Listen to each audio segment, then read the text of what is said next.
Welcome to 99 TV మన భక్తి. ఇప్పటి వరకు మనం అయ్యప్ప స్వామి దీక్షలు, భవానీమాల దీక్షలు, లేదంటే వెంకన్న స్వామి దీక్షలు, ఇలాంటి దీక్షలన్నింటినీ మనం చూసే ఉంటాం. కాకపోతే మొన్న తిరుమలలో జరిగిన ఈ లడ్డూ ప్రసాదంలో ఈ అపచారం ఏదైతే జరిగిందో దానికి సంబంధించి AP deputy CM Pawan Kalyan గారు 11 రోజుల పాటు ప్రాయశ్చిత్త దీక్షను స్వీకరించారు.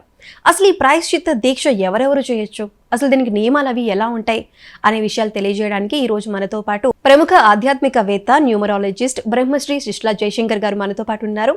వారిని అడిగి మరిన్ని విషయాలు తెలుసుకుందాం. నమస్కారం శిష్లా జయశంకర్ గారు. ఆయుష్మతి భవ. గురువు గారు, ఇప్పుడు మనం మొన్న చూస్తే డిప్యూటీ సీఎం పవన్ కళ్యాణ్ గారు ప్రాయశ్చిత్త వ్రతం అన్నారు. ఈ రోజేమో పంతం నానాజీ గారు ప్రాయశ్చిత్త వ్రతం అన్నారు. అసలు ఈ మొత్తానికి చూసుకుంటే మనకి మామూలుగా అయ్యప్ప స్వామి మాలలు, ఈ దీక్షలు ఇవి ఇంతవరకు తెలుసు. ఇప్పటి వరకు మనం ఎవరూ వినలేదు ప్రాయశ్చిత్త దీక్షలు అనేవి. అసలు దీని గురించి ఏంటండి? అసలు ఇది ఏమైనా ఒక దీక్ష అనేది ఉందంటారా?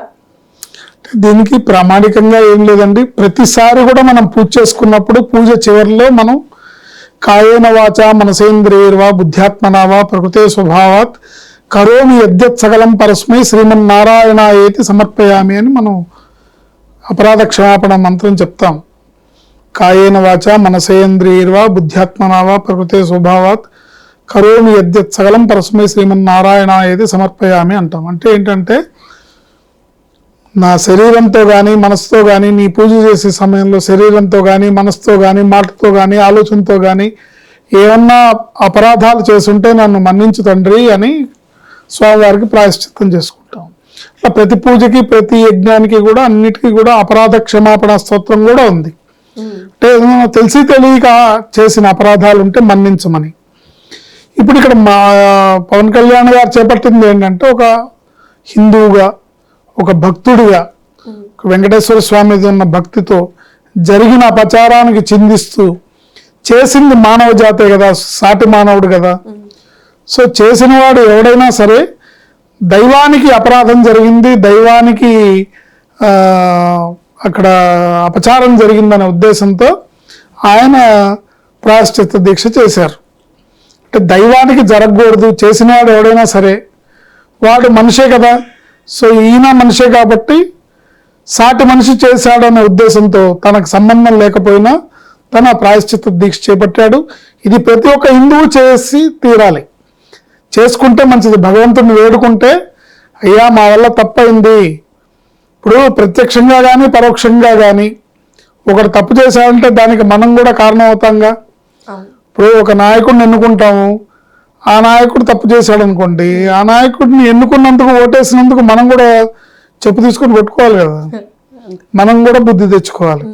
సో ఇలాంటి ఆలోచనతో ఆ భగవంతుడు, ఎందుకంటే దైవానికి అపచారము అపరాధము జరగకూడదు. దేవదేవుడు వైకుంఠనాథుడు ఆయన వచ్చి సాక్షాత్తు అక్కడ నేను ఇక్కడ ఉంటాను, ఈ ప్రదేశం నాకు ఇష్టమైంది, దాన్ని క్రీడాచలం అంటారు.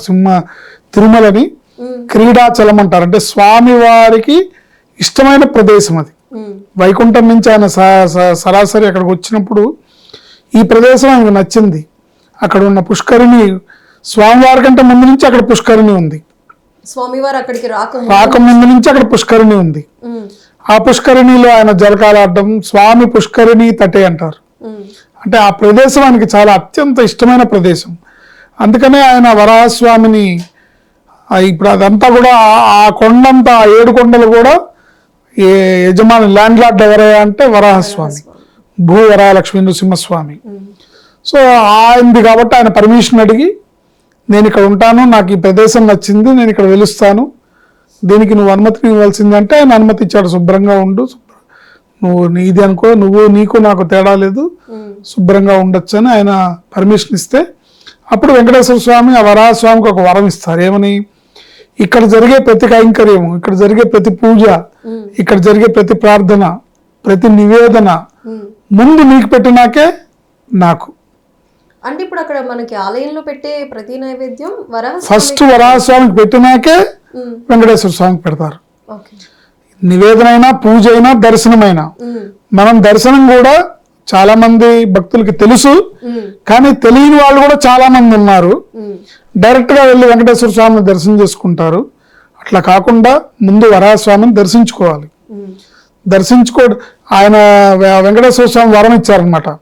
నీ దర్శనం తర్వాతే నా దర్శనం చేసుకున్న వాళ్ళకి ఆ దర్శన ఫలితాన్ని నేను వాళ్ళ ఖాతాలో వేస్తాను, డైరెక్ట్గా నా దర్శనానికి వస్తే ఆ ఫలితం వారికి ఉండదు అని ఆయన రాసిచ్చారనమాట.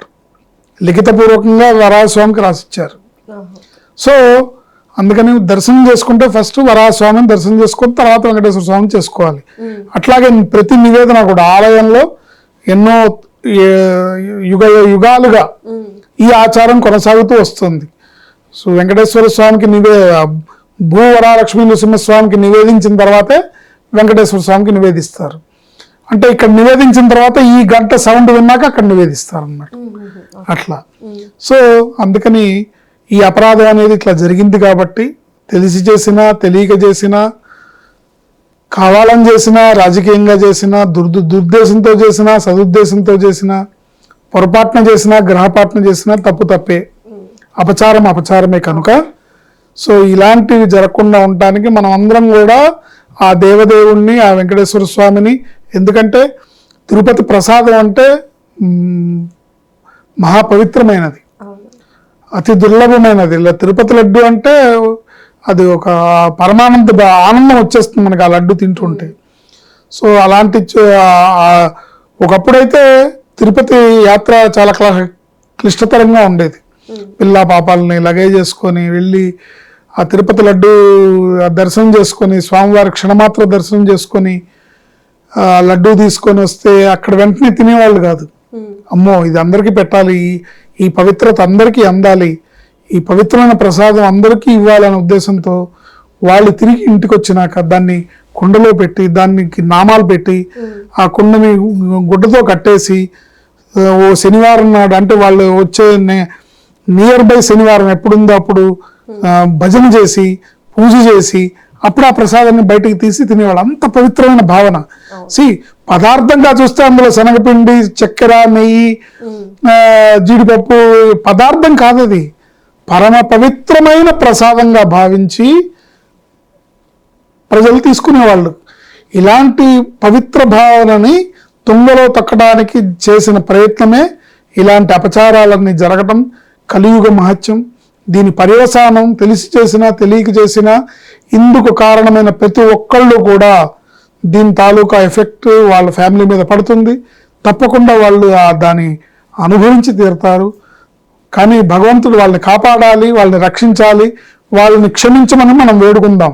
ఎందుకంటే మన సాంప్రదాయం వాళ్ళని శిక్షించడం కాదు, అక్కడ తప్పు జరగకుండా చూసుకోవాలి. జరిగింది. సో ఇందుకోసం మనం అందరం ప్రార్థిస్తూ ఇలాంటి తప్పులు జరగకూడదు. ఇప్పుడు ఇందుకు అనేక రకాల కారణాలు ఉన్నాయండి. అంటే అదొక పాలక మండలి, తిరుమల తిరుపతి దేవస్థానములు. ఈ తిరుమల తిరుపతి దేవస్థానంలో ఉద్యోగస్తులు మామూలుగా గవర్నమెంట్ జీవోస్ ప్రకారం ఎవరిని పడితే వాళ్ళని అందరినీ ఉద్యోగాల్లోకి తీసుకున్నది మతపరమైన సంస్థ. కాబట్టి హిందూ మతం విశ్వమతం గనక పెద్దగా పట్టించుకోరు గనక ఇలాంటి వాళ్ళ ఆటలన్నీ సాగుతాయి. సో ఎవరు పడితే వాళ్ళు అన్యమతస్తులు కూడా ఉద్యోగాల్లో దూరిపోవడం, వాళ్ళు పొగలేమో వెంకటేశ్వర స్వామి దగ్గర లుంగి కట్టుకొని తల చొక్కా వేసుకొని ఉద్యోగం చేయడం, డ్యూటీ దిగిన తర్వాత చర్చికి వెళ్ళడం, ఇలాంటి వాళ్ళు చాలా మందిని చూసాము. చాలా మంది ఉంటారు. ఎప్పుడైతే భయము భక్తి స్వామివారి యందు లేని మనుషుల్ని మీరు అక్కడ ఉద్యోగస్తులుగా నియమించడం వలన జరిగే అనర్థాలు అనేకం ఉంటాయి. ఉదాహరణకి నేను అనేక సార్లు లడ్డూ కౌంటర్లోకి వెళ్ళినప్పుడు ఆ లడ్డూలు ఇచ్చేవాళ్ళు సరైన శుచి శుభ్రత పాటించకుండా ఒక చేత్తో వాళ్ళు ఏదో లడ్డు తింటూ ఇంకో చేత్తో ఈ లడ్డు ఇస్తూ, ఒక చేత్తో తలగొక్కుంటూ ఇంకో చేత్తో ఈ ప్రసాదాన్ని ఇస్తూ ఇచ్చిన మనుషుల్ని చాలాసార్లు నేను కోప్పడి హెచ్చరించిన సందర్భాలు ఉన్నాయి. కాకపోతే ఏంటంటే వాళ్ళు కేవలం వాళ్ళు ఉద్యోగం మాత్రమే, పనిగా మాత్రమే చేస్తారు. అంటే ఒక స్వీట్ షాప్ లో పనిచేసేవాడు కూడా చాలా భక్తి శ్రద్ధలు, యజమాని ఊరుకోడు కదా, స్వీట్ షాప్ లో పనిచేసేవాడు కూడా చేతికి గ్లౌస్ వేసుకొని చాలా కేర్ఫుల్ గా స్కిన్ తగలకుండా చక్కగా స్వీట్లు పేర్చిస్తారే, అలాంటిది దేవదేవుని ప్రసాదం ఎంత భక్తి శ్రద్ధలతో ఉండాలి. ఈ ప్రక్షాళన ఇవాళ ఏదో నెయ్యిలో కల్తీ జరిగింది లేకపోతే ఇంకోటి ఏదో యానిమల్ ఫ్యాట్ కలిసింది అని కాకుండా ప్రతి లెవెల్లో కూడా ఇది ప్రక్షాళన జరగాల్సిన సమయం ఆసన్నమైంది. ఆ భగవంతుడు ఇంకా ఆయన క్షమించే ఆయన ఓర్పు నశించింది. ఈ తప్పులు ఈ తప్పిదాలన్నీ చూసి చూసి చూసి చూసి ఆయనకి ఓర్పు నశించింది. ఆయన ఆగ్రహిస్తే ప్రకృతి ప్రకోపిస్తుంది, ప్రకృతి ప్రకోపిస్తే ప్రకృతి వైపరీత్యాలు జరుగుతాయి. చూసాం మనం. వారం రోజులు 10 రోజులు విజయవాడ అల్లాడిపోయింది. అంతకుముందు విశాఖపట్నంలో హుదూద్ తుఫాన్ అని, అప్పుడు ఒకసారి గోదావరి పుష్కరాలకి 40-50 మంది గేట్లు దింగని చనిపోవడం, తర్వాత ఈ వరదలు, తుఫాన్లు, వర్షాలు, పంట నష్టాలు, ఇవన్నీ అపరాధం చేసింది మానవాళి. కాబట్టి ప్రకృతి ఇవాళ రోజున ప్రకృతే దైవం అండి. దైవం ప్రకృతి స్వరూపం. ఈ ప్రకృతి అనుకుంటోందిట అసలు ఈ మనిషి అనేవాడు మనకు అవసరమా అనుకుంటుందిట. ప్రకృతి అనుకుంటోంది. ఎందుకంటే ఒక జంతువులాగే బతుకుతుంది. దానిలో ఏం మాడిఫికేషన్స్ లేవు, దానిలో ఏమి ఇన్నోవేషన్స్ లేవు. అది దానికి ఏది ఆహారం భగవంతుడు ఇచ్చాడో అదే తింటుంది, అదే పని చేస్తుంది. ఏంటి ఒక వృక్షాలు ఎలా ఉన్నాయో అలాగే ఉన్నాయి. ప్రకృతి జీవన విధానానికి విరుద్ధంగా, ప్రకృతికి విరుద్ధంగా తయారై ప్రకృతికి కంటకంగా మారింది మానవాళి మాత్రమే. మిగతా ఏ జంతుజాలము, పక్షాదులు ఏవి కూడా ప్రకృతికి విరుద్ధంగా బతకట్లేదు. ఏవి కూడా వాటికి ఏ ఆహారం ఇచ్చారో అవే తింటున్నాయి, శుభ్రంగా ఆరోగ్యంగా ఉంటున్నాయి. వాటికి హాస్పిటల్స్, మనుషుల దగ్గర పెరుగుతున్న జంతువులకు మాత్రమే హాస్పిటల్స్ తప్ప ఏంటి అడవిలో పెరిగే జంతువులకి ఏ హాస్పిటల్ కావాలి? అవసరమే లేదు. సో ఈ మనుషులు తప్పు చేస్తున్నారు. మనుషులు పెంచుకునే జంతువులకి తప్పుడు ఆహారాన్ని ఇచ్చి తప్పుడు పనులు చేయడం వల్ల ఇవాళ అంటే చెట్లు నరికేయడము, రోడ్లు వేసేయడము, బిల్డింగులు కట్టేయడము, చెరువులు కబ్జాలు చేయడము, చెరువుల్లో బిల్డింగులు కట్టడము, ఇవన్నీ కూడా ప్రకృతికి విరుద్ధం అండి. ప్రకృతి అంటే గాలి, నీరు, నిప్పు, ఆకాశము, ఈ అగ్ని, పంచభూతాలు. ఈ పంచభూతాలు అనుకుంటున్నట ఇన్ని రకాల ప్రాణులు ఉన్నాయి. ఇన్ని రకాల ప్రాణులు ఉండగా మనకి ఈ మానవుడు అనేవాడు అవసరమా? వీళ్ళని క్లీన్ చేసేస్తే సరిపోతుంది అనుకుంటుందట ప్రకృతి. కానీ ఎక్కడో మహానుభావులు చేసే తపస్సు వల్ల, మహాపురుషులు పుట్టిన భూమి అవటం వల్ల, వాళ్ళు చేసే తపస్సు వల్ల, వాళ్ళు చేసే ప్రార్థనల వల్ల ఇంకా బతికి బట్టగడుతున్నాం మనం. ఇప్పుడు ఇటువంటి అపచారాలు పెరిగిపోతూ ఉంటే, ఇలాంటి భయము భక్తి లేకుండా చేసే అపచారాలని మీరు ఇష్టానుసారంగా చేస్తూ కేవలం టీటీడీ బోర్డు అంటే టికెట్లు ఇవ్వడానికిను, దర్శనానికి ఏర్పాట్లు చేయడానికిను మాత్రమే, రూములు కేటాయించడానికిను, లేకపోతే విఐపీలకి సేవ చేయడానికి మాత్రమే అనుకుంటే మటుకు చాలా తప్పవుతుంది. మీరు సేవ చేయాల్సింది భగవంతుడికి. భగవంతుడికి ఎటువంటి లోటు లేకుండా ఆ భగవంతుడు చల్లగా చూస్తే మనం అందరం చల్లగా ఉంటాం, మానవాళి చల్లగా ఉంటుంది, ప్రకృతి సంతోషంగా ఉంటుంది, ప్రకృతి పరవశిస్తుంది. ప్రకృతి పరవశిస్తే దేశం సుభిక్షంగా ఉంటుంది.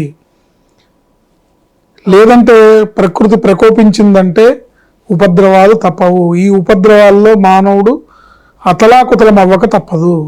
కనుక జాగ్రత్త వహించాలి.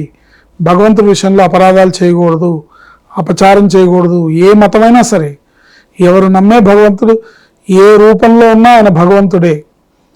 భగవంతుడు ఉన్నాడా లేడా అది నమ్మకం అనేది నీ వ్యక్తిగతమైన అంశం. ఏంటి నేను నమ్మను అంటే నువ్వు నమ్మాల్సిన అవసరం లేదు, నిన్ను నమ్మించాల్సిన అవసరం కూడా ఎవరికి లేదు. భగవంతుడికి కూడా లేదు నిన్ను నమ్మించాల్సిన అవసరం. భగవంతుడు ఉన్నాను అనుకునే వాళ్ళకి ఆయన ఉన్నాడు, లేడు అనుకునే వాళ్ళకి ఆయన లేడు. ఉన్నాను అనుకునే వాళ్ళని ఆయన కాపాడతాడు, లేడు అనుకునే వాళ్ళని కూడా కాపాడతాడు. అంటిల్ అన్లెస్ నువ్వు ధర్మంగా బతికితే తప్ప. నువ్వు ధర్మంగా ఉన్నావు అనుకో, ఆయన నమ్మినా నమ్మకపోయినా ఆయన బిడ్డగా నిన్ను కాపాడతాడు. కానీ ధర్మానికి విరుద్ధంగా బతికితే మటుకు పాపం పండినప్పుడు శిశుపాలుడికే శ్రీకృష్ణుడు 100 తప్పులకి అవకాశం ఇచ్చాడు, 101వ తప్పుకి చీల్చెండాడాడు. అలాంటి ఇబ్బందులు ఎవరెవరైతే ఇన్వాల్వ్ అయి ఉన్నారో ఇలాంటి విషయంలో ఇదంతా కుట్రనో లేకపోతే వాళ్ళు చేశారు వీళ్ళు చేశారు, మీరు రాజకీయంగా మీరు ఎన్ని స్టేట్మెంట్లు ఇచ్చి ఎన్ని మాట్లాడుకున్నా అక్కడ భగవంతుడికి అపచారం జరగకూడదు. అందుకు కారణమైన వాళ్ళు ఎవరైనా సరిదిద్దుకోవాల్సిందే, సరి చేసుకోవాల్సిందే. ఇది పార్టీలకు సంబంధం లేదు, ఇది భగవంతుడికి సంబంధించింది, దైవానికి సంబంధించింది, కోట్ల మంది హిందువుల విశ్వాసానికి వాళ్ళ భక్తి భావానికి సంబంధించింది. సో ఇలాంటివన్నీ ప్రతి స్థాయిలో ప్రక్షాళన జరుగుతూ రావాలంటే హిందువుల్లో కూడా మార్పు రావాలి, అవును. మీలో ఐక్యత రావాలి. తప్పు జరుగుతుంటే నిలదీసే తత్వం ప్రతి స్థాయిలో, ప్రతి గుళ్ళో, ప్రతి చోట ఉందనుకోండి, సారీ, అప్పుడు తప్పు చేసే వాళ్ళు కూడా భయపడతారు, ఒళ్ళు దగ్గర పెట్టుకుంటారు. నేను చెప్పాను కదా, లడ్డూ కౌంటర్లో లడ్డూలు తీసుకుంటుంటే ఒక అమ్మాయి లడ్డూ తింటూ నాకు లడ్డూలు కవర్ ఇచ్చింది. ఏంటి ఇంకోసారి తల గొక్కుంటూ ఇచ్చింది. ఆ సందర్భంలో నేను కోప్పడుతున్నప్పుడు నా వెనకాల ఉన్న వాళ్ళు పోన్లేండి సార్, వదిలేండి సార్, పోన్లేండి సార్ అంటున్నారు.